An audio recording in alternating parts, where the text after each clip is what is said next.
하나님의 말씀을 보겠습니다.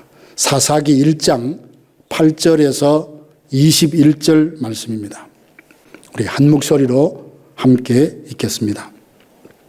유다 자손이 예루살렘을 쳐서 점령하여 칼날로 치고 그 성을 불살랐으며 그 후에 유다 자손이 내려가서 산지와 남방과 평지에 거주하는 가나안 족속과 싸웠고 유다가 또 가서 헤브론에 거주하는 가나안 족속을 쳐서 세세와 아히만과 달메를 죽였더라. 헤브론의 본 이름은 기럇 아르바였더라. 거기서 나아가서 드빌의 주민들을 쳤으니 드빌의 본 이름은 기럇 세벨이라. 갈렙이 말하기를 기럇 세벨을 쳐서 그것을 점령하는 자에게는 내 딸 악사를 아내로 주리라 하였더니 갈렙의 아우 그나스의 아들인 온니엘이 그것을 점령하였으므로 갈렙이 그의 딸 악사를 그에게 아내로 주었더라. 악사가 출가할 때에 그에게 청하여 자기 아버지에게 밭을 구하자 하고 나귀에서 내림에 갈렙이 묻되 내가 무엇을 원하느냐 하니 이르되 내게 복을 주소서. 아버지께서 나를 남방으로 보내시니 샘물도 내게 주소서 하며 갈렙이 윗샘과 아랫샘을 그에게 주었더라. 모세의 장인은 겐 사람이라.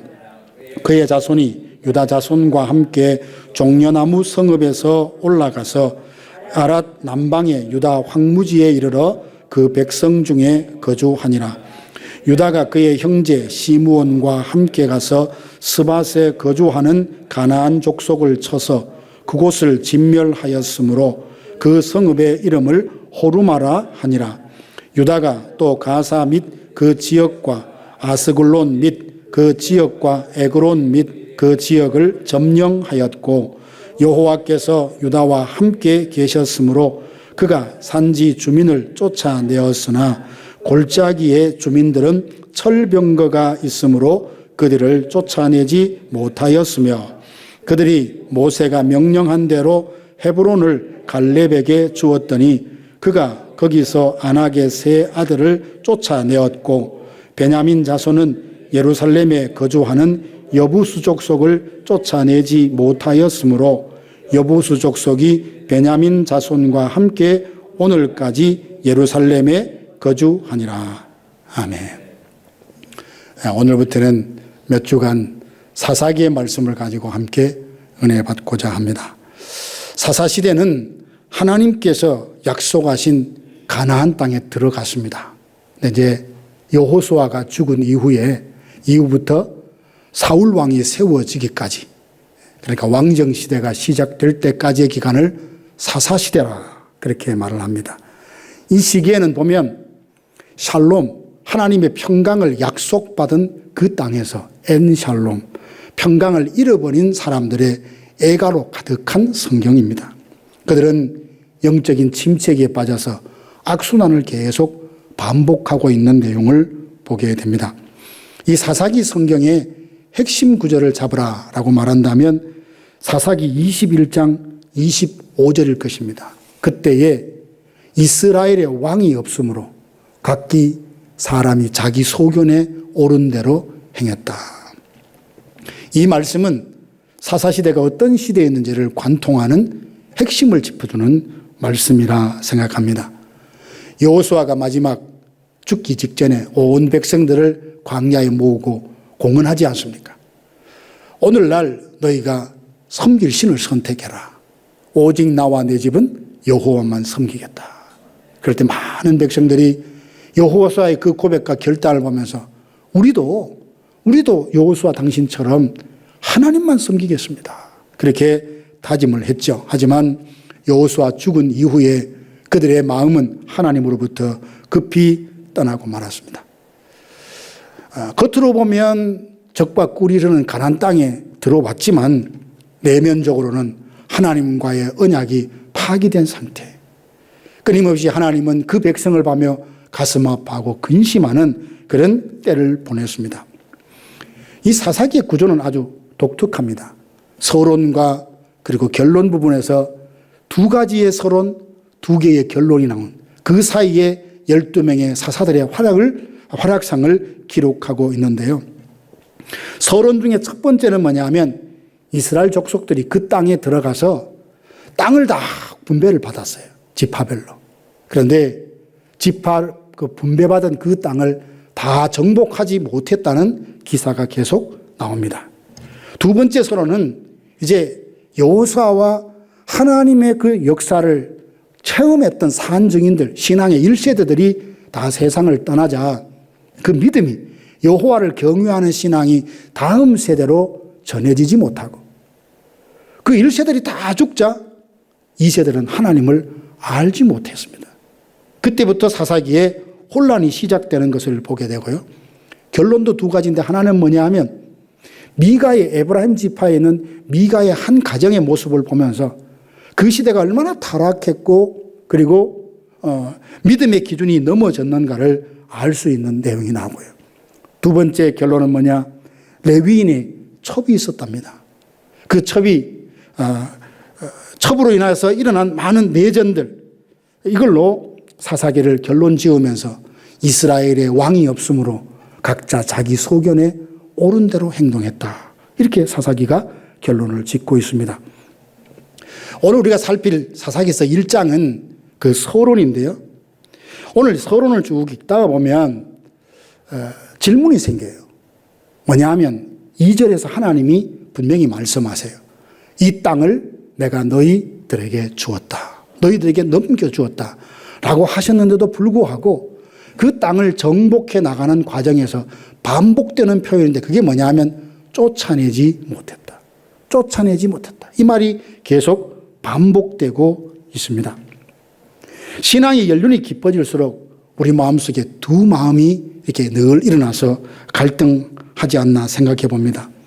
마지막 주님이 부르시는 그날까지 믿음의 경주를 잘 달려가다가 영광스럽게 은혜 가운데 편안하게 하나님의 부르심을 받았으면 좋겠다. 이런 거룩한 열망이 있는가 하면 또 한편은 내가 평생 수고를 많이 했으니 이제 좀 편하게 살자. 쉽게 살자. 내 좋을 대로 살자라고 하는 이런 욕심이 함께 마음에 공존하지 않나 생각합니다. 오늘 본문에는 유다와 베냐민, 요셉 지파와 단 지파를 극명하게 대조를 하고 있어요. 같은 예루살렘을 두고 유다 지파는 점령했다 그러는데 베냐민 지파는 예루살렘 근처에 사는 여부수 족속을 점령하지 못했어요. 요셉 지파와 단 지파도 비교를 하는데 요셉 지파가 누굽니까? 에브라임과 므낫세 지파잖아요. 그들의 무용담을 소개하면서 단 지파의 내용은 참으로 비참하다. 이런 표현이 적합할 만큼 그들의 모습을 보게 되는데 그들은 어떤 그 가나안 족속을 정복하다 못해 그들에게 쫓겨다니며 산지로 쫓겨갑니다. 그리고 그 산에서 내려오지도 못하는 이런 신세가 되고 맙니다. 언약 백성으로서 참으로 더한 수치가 없는 그런 모습이죠. 하나님의 약속을 분명히 받았지만 왜 누구는 승리하고 왜 누구는 패배의 수치만 남게 된 걸까요? 우리는 본문 속 유다의 용맹함과 단 지파의 그 수치스러운 모습을 비교하며 하나님께서 우리에게 주신 약속의 말씀을 어떻게 지켜낼지, 주님께서 우리에게 사명을 주시고 말씀을 주실 때 우리는 어떻게 거기에 반응하며 임해야 하는지를 함께 생각해 보기를 원합니다. 먼저 생각해 보고 싶은 것은 가나안을 정복하는 것은 하나님의 뜻이었어요. 하나님의 계획이었습니다. 본문 2절 보면 여호수아가 죽은 뒤 누가 먼저 올라가서 가나안 족속과 싸워야겠습니까? 이스라엘 백성들이 물어요. 물을 때 하나님이 바로 대답하시기를 유다가 맨 먼저 올라가라. 유다가 선봉에 서라고 말씀을 하시면서 내가 이 땅을 그들에게 주겠다라고 말씀하셨습니다. 이것은 하나님의 땅에 대한 주인, 주권에 대한 분명한 선포죠. 하나님은 그 땅을 너희들에게 넘겨줄 수 있다, 넘겨줄 것이다 이렇게 말씀하지 않아요. 그 땅을 너희에게 넘겨주었다 완료형으로 사용하고 있어요. 이 말은 이미 승리가 보장되었다는 말입니다. 그들 앞에 전쟁을 해야 되고 싸움을 해야 되지만 그 전쟁에는 승리가 어찌 될지 모르는 애매한 상황이 아니에요. 이미 믿음으로 가서 취하기만 하면 되는 상황이었다는 말입니다. 예수 믿는 우리의 인생도 마찬가지입니다. 요한복음 16장에 보면 예수님이 분명히 말씀하시죠. 내가 세상을 이겼다고. 내가 세상을 이겼다고 분명히 말씀하시고 우리 또한 예수님의 이름으로 예수 안에서 승리를 누릴 수 있다고 약속해 주셨습니다. 그런데 문제는 이 완벽한 약속을 받고도 우리가 불신앙적으로 반응하는 것이 문제죠. 승리와 정복을 약속받았음에도 불구하고 왜 그들은 완전히 정복하지 못하고 쫓아내지 못했다는 이 부끄러운 실패의 역사를 반복할 수밖에 없었을까? 먼저 유다 지파를 보면 19절에 유다의 정복의 성적표가 이렇게 나와 있습니다. 여호와께서 유다와 함께 하셨으므로 유다와 함께 계셨으므로 그가 산지 주민을 쫓아내었으나 골짜기의 주민들은 철병거가 있으므로 그들을 쫓아내지 못했다. 여러분 논리적으로 좀 안 맞잖아요. 하나님이 함께 하셨답니다. 하나님이 함께 하셨는데 어찌 골짜기에 철병거로 무장됐던 그 사람들은 쫓아내지 못했던 걸까요? 여호와께서 함께 하셨는데 아무리 하나님께서 도움을 주시고 함께하는 전쟁이어도 철병거를 가지고 무장한 그 사람들은 결코 쫓아낼 수 없는 겁니까? 그렇지 않습니다. 여호수아서 17장 18절 보면 하나님께서 여호수아에게 미리 말씀하셨어요. 그 땅에 있는 사람들이 철병거로 무장하고 비록 강할지라도 반드시 내가 그들을 쫓아낼 것이다. 하나님이 하겠다고 이미 말씀하셨어요. 이 말씀을, 이 약속을, 이 비전을 마음에 품고 있었다면 말씀하신 대로 행하시고 성취하시는 하나님을 절대 신뢰하고 믿었다면 비록 골짜기에 철병거로 무장했다 할지라도 두려움 없이 믿음으로 그들과 대적해서 그들을 쫓아내서야 하죠. 결국 이것은 능력의 문제가 아니라 믿음의 문제인 것을 말해주고 있습니다. 산지에서 싸울 때는 하나님을 믿었지만 골짜기에서 철병거와 맞서 싸우려 할 때는 이건 도저히 안 돼. 이건 할 수 없어 하고 그만 포기해버리는 것을 말하죠. 즉 유다가 왜 골짜기 사람들 쫓아내지 못했느냐? 하나님의 능력을 믿었지만 그 능력을 제한했다는 게 문제입니다. 우리는 하나님의 능력을 믿습니다. 우리는 하나님의 능력을 믿습니다. 그렇게 고백하죠. 실제로 그렇지만 삶의 영역에 보면 어떤 영역에는 하나님이 하실 수 없는 것처럼 두려워하고 어떤 영역은 하나님이 도대체 해결할 수 없는 것처럼 불안해하고 초조해하고 그렇게 생각하지 않습니까? 그들은 가나안 족속을 완전히 몰아내는 대신 이스라엘이 강성했을 때의 강제노역에 동원합니다. 이 말은 무슨 말입니까? 그때 당시에 당장은 못해도 이스라엘이 강해지면서 그들을 쫓아낼 수 있었음에도 불구하고 하지 않았다는 거예요. 우리가 그럴 수 있습니다. 하나님이 제게 말씀을 주시고 도전 주시고 사명을 주셨는데 아무리 생각해도 아무리 찾아봐도 방법을 찾아봐도 내 상황이 도저히 그걸 감당할 수 없어요. 그런 때가 있는가 하면 어떤 경우는 내가 하기 싫어요. 내가 싫다는 이유 때문에 하나님이 하셨던 하나님이 말씀하셨던 것을 왜곡하고 아니라고 스스로의 한계선을 그어버리는 순간 혹 없습니까? 또 어떤 경우로 보면 함께 거주하는 것, 이것은 겉으로는 참 평화로워 보이지만 실상은 그들로 하여금 조금씩 믿음을 허물게 하고 곁에 둔 사람들이 자기들에게 올무가 되고 가시가 된다는 건 하나님이 다 아시고 모세를 통해서 이미 그 땅에 들어가기 전에 그들과 언약을 맺지 마라. 그들과 혼인도 하지 마라. 철저히 진멸하라고 분명히 말씀을 하셨음에도 불구하고 사람들의 마음엔 그렇게 하지 않았어요. 하나님의 능력을 제한할 뿐만 아니라 싸우고 전쟁하려니까 너무 힘든 거예요. 하나님의 약속이 있고 하나님이 보내셨음에도 불구하고 실제 그들이 그 약속을 취하려고 하면 칼을 들고 전쟁을 해야 되니까요. 그게 너무 부담스럽다는 이유 때문에 타협을 하기 시작합니다. 그들을 보면서 가만히 봤어요. 덩치도 좋고 힘도 좋아요. 이 사람들 다 죽이기보다는 차라리 종으로 쓰면 우리에게 훨씬 더 유익하지 않겠는가.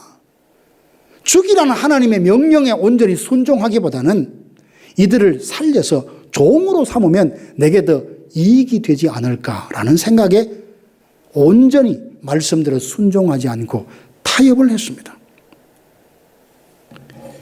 그리고 단 지파는 34절 보니까 아모리 족속이 단 자손을 산지로 몰아넣고 골짜기에 내려오기를 용납하지 않았다. 바뀌었잖아요. 하나님의 백성이 단 지파가 아모리 사람을 상대로 해서 쫓아내며 그들을 통제하고 다스려서야 마땅하죠. 그런데 언약 백성이 그 현재 가나안 백성들에게 쫓겨다닐 뿐만 아니라 꼼짝을 못하고 그 산지에 갇혀 지내는 모습을 보게 됩니다.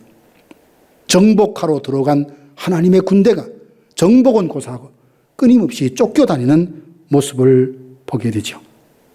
유다는 철병거 앞에 더 이상 정복하지 않고 멈추어 서버렸고, 베냐민 지파는 죽이기보다는 타협해서 나의 유익을 삼고자 해서 타협을 하고, 단 지파는 도망가고 쫓아내야 될 사람이 쫓겨다니는 모습을 하고 있습니다. 왜 이렇게 되었을까요? 왜 그들이 하나님이 그 땅을 너에게 주셨다고 분명히 약속하여 주셨고 능히 할 수 있는 힘과 능력과 체력도 주셨음에도 불구하고 왜 이렇게 쫓아내지 못하고 쫓겨다니는 신세가 된 걸까요? 다른 것 아닙니다. 방금 말씀드렸던 대로 하나님의 능력을 제한하고 세상과 타협하고 하나님의 그 말씀대로 온전히 순종하지 않고 하나님을 힘입어 전쟁하는 것이 아니라 자기의 힘, 자기의 경험을 믿고 그 상황을 보니 할 수 없다고 그만 주저앉고 말았던 겁니다. 이스라엘의 이 모습이 참 낯설지 않게 우리에게 다가오지 않습니까? 우리 또한 힘겹다, 부담스럽다, 지금은 때가 아니다 라고 판단을 하고 하나님이 나를 통해서 뭔가 하시고자 할 때 여러 가지 이유와 상황을 핑계로 하며 멈추거나 회피할 때 혹 없습니까? 물론 할 수 있다, 할 수 없다라는 판단은 사실 우리 자신이 합니다. 이스라엘 백성들의 입장으로 한번 바꿔 생각하면 철병가에 있는 골짜기라도 공격해라, 쫓아내라 하나님 말씀하시는데 아무리 봐도 감당이 안 되는 거예요. 하나님 말씀하시지만 이건 할 수 없습니다라고 결정을 누가 합니까? 이스라엘 백성들이 스스로 했단 말이에요. 하나님은 할 수 있다는데 할 수 없다고 스스로 결정을 내듯이 오늘 이 시대에 우리도 마찬가지입니다. 성령이 우리 마음속에 감동을 주시고 말씀을 통해서 할 수 있다고 하나님의 영광을 드러낼 수 있는 기회로 우리에게 주셨지만 내가 스스로 판단합니다. 이건 내가 할 수 없어. 이건 안 될 거야 라고 판단을 해버리고 그 다음에 불순종하게 되면 불순종하게 대한 죄책감을 전혀 느끼지 않습니다. 왜 그래요? 내가 스스로 할 수 없다고 이미 판정을 내렸기 때문입니다. 이게 굉장히 무서운 겁니다. 사단이 우리 마음속에 생각을 그렇게 조정해요. 하나님의 분명한 뜻이 있고 길을 열어주심에도 불구하고 안 돼라고 내 스스로 판단을 내린 그 근거로 불순종하는 것에 대해서 정당하게 여기는 경우들이 참 많이 있습니다. 이걸 개인적으로 적용해서 당신 이거 불순종 이렇게 말할 수 없어요. 각자가 하나님 앞에 겸허히 무릎 꿇고 물어봐야죠. 하나님, 정말 하기를 원하셨던 것, 정말 하기를 원하셨던 그 뜻이 있었고 하나님이 도와주신다는 모든 것이 준비되었지만 내가 불신앙으로 안 된다고 스스로 판정을 내리고 불순종했던 것 혹 없냐고. 생각하게 해주시고 떠올려 주셔서 다시 힘을 주시고 다시 기회를 주셔서 내가 그 일을 감당함으로 우리 하나님 마음에 기쁨을 드리는 인생이고 싶습니다. 이게 우리의 기도가 되어야 되죠. 사랑하는 성도 여러분, 성경에 보면 자기 생각이 옳다고 하며 하나님 싫어하는 일들을 행하다가 큰 어려움을 겪은 경우들 참 많습니다. 여호사밧 왕은 선한 임금으로 역사에서 기록이 되죠. 그런데 그는 나라를 외세로부터 좀 지키기 위해서 선택했던 방법이 뭐냐 하면 북왕국 이스라엘의 왕이었던 아합과 결혼 동맹을 맺는 거였어요. 아합의 그 왕권, 그 군사력을 내 편으로 끌어들일 수 있다면 내가 나라를 잘 지킬 수 있을 것이라고 생각을 했죠. 그래서 그 아합의 딸과 여호사밧의 아들이 결혼을 하죠. 그게 누구냐? 아달랴입니다. 아달랴. 유다 역사 가운데 아달랴가 행했던 일들 여러분 아시잖아요. 자기 아들이 죽고 자기 손자까지 죽자 다윗의 잔손에 씨를 다 말려버리고 자기가 왕이 되려고 했습니다. 하나님의 언약은 다윗을 통하여, 다윗의 후손을 통하여 이 땅의 왕위를 이어가며 그 다윗의 후손을 통해서 메시아가 오시고 그 메시아를 통해서 온 인류를 구원하시겠다는 하나님의 그 엄청난 마스터 플랜을 정면으로 거절하며 꺼내려고 했던 여인이 누구냐? 여호사밧이 결혼 동맹을 통해서 편안하게 나라를 지키려고 했던 바로 그 아합의 딸이었다는 사실입니다. 우리는 이래요. 내 생각에는 참 이렇게 하면 좋을 것 같고 내 생각이 이렇게 하면 편할 것 같고 내 생각이 이렇게 하면 잘 될 것 같지만 그게 하나님의 말씀이 아니거든. 순간적으로 단기적으로는 어려움이 오고 고난이 오고 손해가 온다 할지라도 말씀이 아니면 가지 않겠습니다.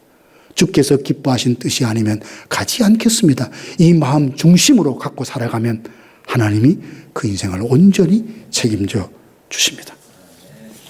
솔로몬도 주변 나라들과 평화롭게 지낸다고 무려 700명, 1000명이나 되는 여인을 아내로 맞아들였지 않습니까? 결국 그것 때문에 이스라엘이 평화를 유지했습니까? 그것 때문에 부강했습니까? 아닙니다. 오히려 그것 때문에 늙음하게 그 여인들의 요구를 이기지 못하고 거절하지 못하고 우상을 숭배하고 절을 하는 바람에 통일왕국을 분열케 하는 원인 제공자가 되고 말았습니다. 우리 안에 있는 죄를 철저히 쫓아내지 않고 이걸 해결하지 않으면 이 정도쯤이면 괜찮지. almost 회개하면 그것이 다시금 내 안에서 새롭게 역사하여서 나를 찌르고 나에게 올무가 된다는 사실. 나를 영적으로 침체에 빠뜨릴 수 있다는 사실. 하나님 성령께서 오늘 이 밤에 우리에게 이렇게 물으신다고 생각해 보십시오. 너는 내 약속만 믿고 철병거를 향해 나아갈 수 있느냐? 아니면 철병거 앞에 여러 가지 핑계를 대며 여러 가지 합리와 자신을 정당하며 그 앞에 멈추어 서서 불순종마저도 정당화하며 살고 있지 않느냐 물으실 때 우리는 주님, 혹 이제까지 그렇게 살아왔다면 지금부터 내 남은 생에는 그렇게 하지 않겠습니다. 정말 하나님이 기뻐하시는 그 일, 하나님이 나를 통하여 하시고자 하는 그 일을 담담히 해낼 수 있는 사람이 되겠습니다. 그런 힘을 주시고 그런 용기를 주시고 그런 지혜를 달라고 그런 여건과 상황을 만들어 달라고 기도할 수 있기를 원합니다. 이제까지는 쫓아내지 못했더라라는 패배의 기록들을 쭉 보면 좀 마음이 무거웠는데 본문 한복판에 우리의 시선을 빼앗는 놀라운 장면이 있습니다. 거기 보니까 갈렙이 나오고 온니엘이 나오고 그 다음에 악사 갈렙의 딸이 나옵니다. 갈렙은 우리가 잘 알죠. 12명의 정탐꾼 중에 한 사람으로서 가나안 땅을 정탐하고 돌아와서 10명의 정탐꾼들이 와 우리 그 땅에 못 갑니다 라고 할 때 하나님이 우리와 함께 하시면 하나님이 우리를 위하시면 능히 우리가 그것을 취할 수 있습니다. 그들은 우리의 밥이다 이렇게 말했던 사람이잖아요. 거기다가 이스라엘 백성들이 가나안 땅 정복 상태가 조금 소강 상태에 이르렀을 때 나서서 여호수아에게 했던 말이 있잖아요. 이 산지를 내게 주십시오. 헤브론을 내게 주십시오. 라고 말하며 그 척박한 정복하기 까다로운 그 헤브론을 정복에 나섰던 사람입니다. 그런데 오늘도 보니까 이렇게 말합니다. 기럇 세벨을 누가 쳐서 얻는 사람이 있다면 내 딸을 아내로 주겠다라고 말합니다. 왜 하필 갈렙은 기럇 세벨이었을까? 기럇 세벨을 취하는 사람에게 자기의 소중한 딸을 아내로 주겠다고 그렇게 이야기했을까? 기럇 세벨은 찾아보니까 굉장히 중요한 요충지대예요. 헤브론과 그 지역을 장악을 하려고 하면 이 기럇세벨을 쳐서 취해야 돼요. 그런데다가 기럇이라는 말과 세벨이라는 말을 합친 말인데, 이 말은 책의 도시, 그 다음에 기록의 도시라는 말로 가나안의 지식, 지성, 가치관, 종교적인 기록들이 거기에 모여 있습니다. 지금 갈렙은 단순히 기럇세벨을 취하고 싶은 땅에 대한 어떤 욕심이 아니라 가나안 땅을 지탱하고 있는 정신적인 근거, 지식, 문화, 가치관, 이것들을 송두리째 정복하고 무너뜨리기를 원했던 겁니다. 그래서 기럇세벨을 취할 수 있는 사람은 내 딸을 아내로 주겠다고 이야기를 한 거죠. 이때 갈렙의 믿음도 대단하지만 그 기럇세벨은 요충지라는 건 뭐냐 하면 좋은 지역이지만 동시에 좋은 지역이니까 방비가 굉장히 튼튼할 것이고 정복하기 까다롭고 위험하다는 것 아니겠습니까? 그런데 온니엘이라는 사람이 나서서 내가 하겠습니다. 물론 갈렙의 아내를 자기가 그 갈렙의 딸을 아내로 삼기 위해서 했던 동기는 아닌 것 같아요. 이 온니엘의 마음 가운데는 갈렙이 가졌던 그 믿음을 그도 가졌던 것 같습니다. 다른 지파들이 철병거가 있어서 안 된다, 험한 지역은 할 수 없다, 저들은 너무 강해서 안 된다라고 핑계를 대고 주저앉아 있을 때 온니엘은 하나님이 원하시면, 하나님이 뜻하시면 내가 그 일에 헌신하겠다고 자원해서 나서고 있는 것입니다. 아무리 어렵고 험한 길이라도 내가 가겠습니다, 내가 하겠습니다 라고 말하고 나서는 이 귀한 약속을 믿는 자의 삶의 자세죠. 모든 사람이 이럴 수는 없습니다, 현실적으로. 하지만 공동체가 하나님께서 부흥을 주시고 은혜를 주시는 그 길로 나아가기 위해서 가로막힌 것들을 뚫고 물꼬를 트는 사람이 있다면 그가 바로 온니엘 같은 사람일 거예요.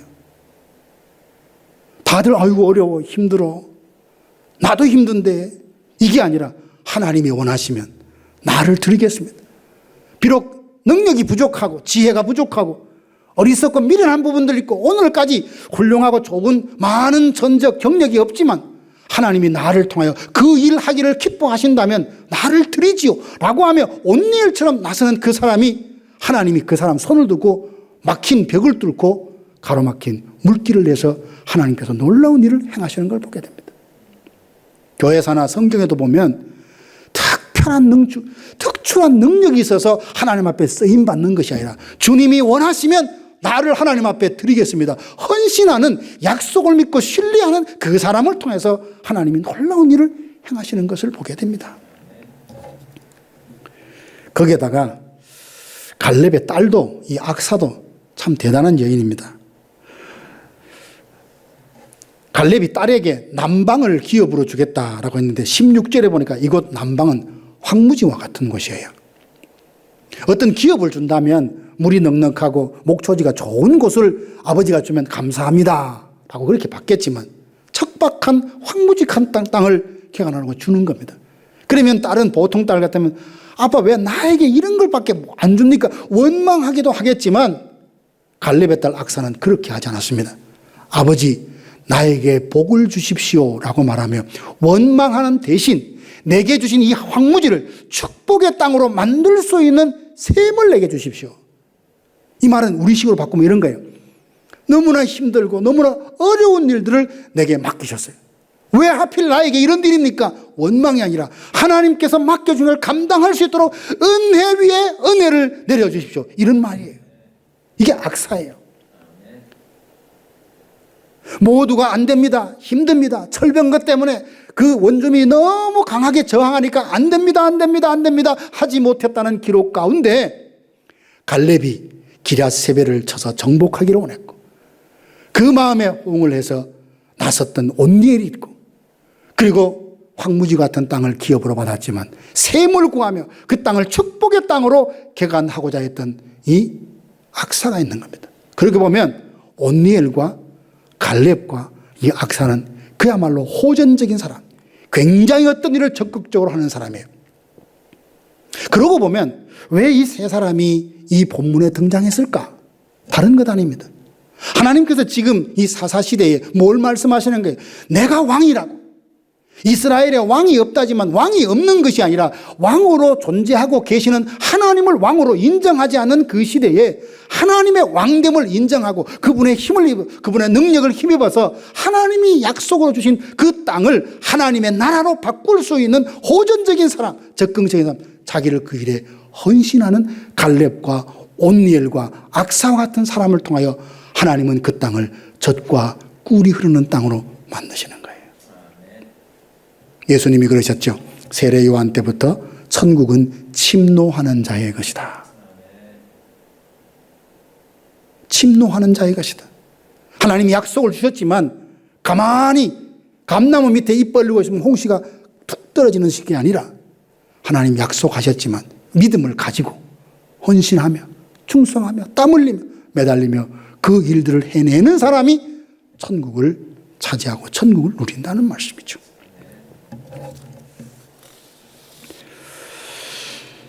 사랑하는 성도 여러분, 오늘은 두 사람의 서로 극명한 대조를 통해서 하나님이 우리에게 하시고자 하는 말씀이 뭔지 함께 생각해 봤어요. 유다 지파와 베냐민 지파. 유다 지파는 예루살렘을 점령했어요. 그런데 베냐민 지파는 점령하지 못했습니다. 요셉 지파는 일부를 차지했지만 아모리 족속을 지배했지만 단 지파는 그들에게 쫓겨다니며 참 부끄러운 수치스러운 결과를 맞이했습니다. 그리고 그 가운데 갈렙과 온니엘과 악사의 그 모습을 보면서 하나님이 정말 이 시대를 살아가는 우리에게 뭘 기대하실 것 같습니까? 갑자기 조용하고 차분한 성격이 막 과격해지고 그렇게 변할 수는 없지만 늘 자신 중심으로 생각하던 그 사고방식, 삶의 패턴을 버리고 주님이 내가 가진 기질, 내가 가진 상황, 내가 가진 은사를 통해서 뭔가 하시고자 한다면 내게 맞는 일, 내게 적합한 일, 내게 적당한 일을 맡기신다면 나름대로 핑계를 대며 불순종하고도 그것이 당연한 것처럼 여기며 살아가는 것이 아니라 주님이 말씀하시면 주님이 맡기시면 그 일을 감당하겠습니다. 감당할 수 있는 힘도 주시고 길도 열어주시고 물줄도 주시고 건강도 주시고 동력자도 주셔서 그 일이 나를 통하여 가능하게 해 주십시오. 이게 우리의 기도가 되기를 원합니다. 그래서 언젠가 우리 모두 다 하나님 앞에 서지 않겠습니까? 그때 내 인생의 뒤를 돌아보면서 단 지파처럼 베냐민 지파처럼 쫓아내지 못했더라는 수많은 이력 그 보따리 들고 주님 앞에 고개 숙이고 서는 것이 아니라 점령하였더라, 취하였더라, 감당했더라는 그 아름다운 승리의 보고를 가지고 주님 앞에 설 수 있는 저와 여러분들 되기를 주님의 이름으로 축복합니다.